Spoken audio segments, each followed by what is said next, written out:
আজকে হলুদ ড্রাগনগুলোর একটা আপডেট দিই। আমাদের ইয়েলো কালার ডার্ক ড্রাগনগুলো মোটামুটি হয়ে গেছে, আমরা কয়েকদিন পরেই হারভেস্ট করব।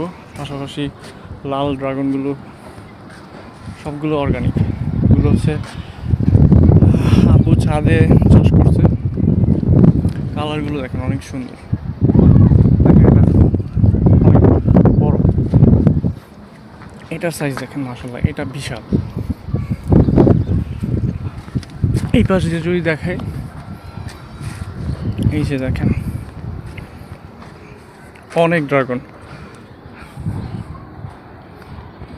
হলুদ ড্রাগনের চাহিদা অনেক বেশি আমাদের। এগুলো হচ্ছে প্রতিনিয়ত আমাদের আশেপাশের মানুষরাই নিয়ে যাচ্ছে, আমরা সুপার শপগুলোতেও দিচ্ছি। আমরা যারা অর্ডার করছে তাদেরকে আমরা ডেলিভারি করছি। আবার অনেকগুলো ড্রাগন মাশাআল্লাহ আসছে এবার।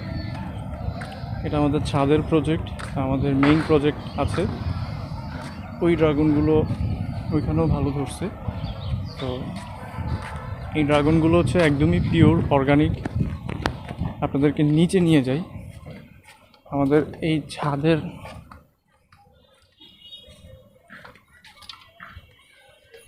এই যে দেখেন, এটা হচ্ছে নিচে, এটা উপরে, নিচেও অনেক ড্রাগন।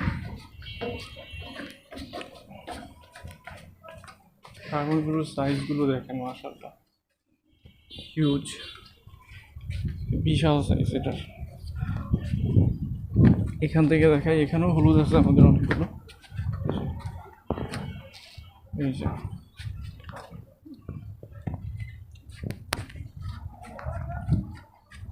আপনি ড্রাগন পাবেন মাত্র, কিন্তু অর্গানিক যে ড্রাগনটা সেটা পাবেন না। কারণ আমরা কিন্তু ব্যবহার করছি এখানে সবই হচ্ছে অর্গানিক ফার্টিলাইজার। যেমন আমাদের যে সবজি, তারপর খাবারের উচ্ছিষ্ট অংশগুলো দিয়ে আমরা হচ্ছে একটা সার তৈরি করি নিজেরা, এই সারটাই কিন্তু আমরা এখানে ব্যবহার করছি। এই সারটাই আমরা এখানে ব্যবহার করে আপনাদের জন্য তৈরি করছি। এগুলোর টেস্ট একদমই অসাধারণ। এই যে এখানে হচ্ছে অর্গানিক ফার্টিলাইজার তৈরি করা হয়। এই দেখেন আমাদের রক মেলনের গাছের ছোলাগুলো দিয়ে আমরা তৈরি করছি ফার্টিলাইজার। এই যে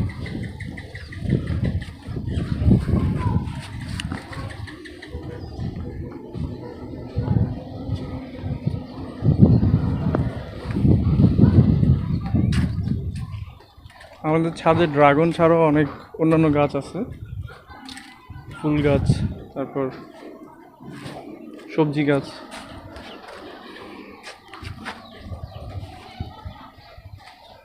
এখানে আছে কাঠগোলাপ, এখানে এই ফুলটার নামটা ভুলে গেছি।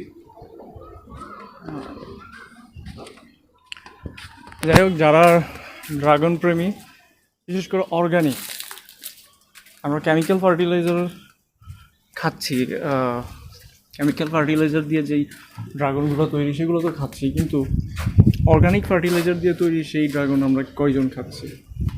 এটা কি কখনো চিন্তা করে দেখেছেন? এটা কিন্তু আপনারা কখনো ভাবেননি।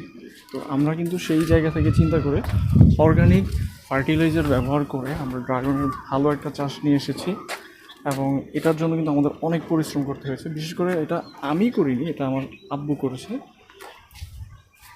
সবাই দোয়া করবেন আমাদের প্রজেক্টটা যেন সামনের দিকে ভালোভাবে আমরা আগায় নিয়ে যেতে পারি। আপনাদের আপডেটটা দেওয়ার জন্যই আমরা এখানে মূলত আসা। তো দেখা হবে পরবর্তী ভিডিওতে।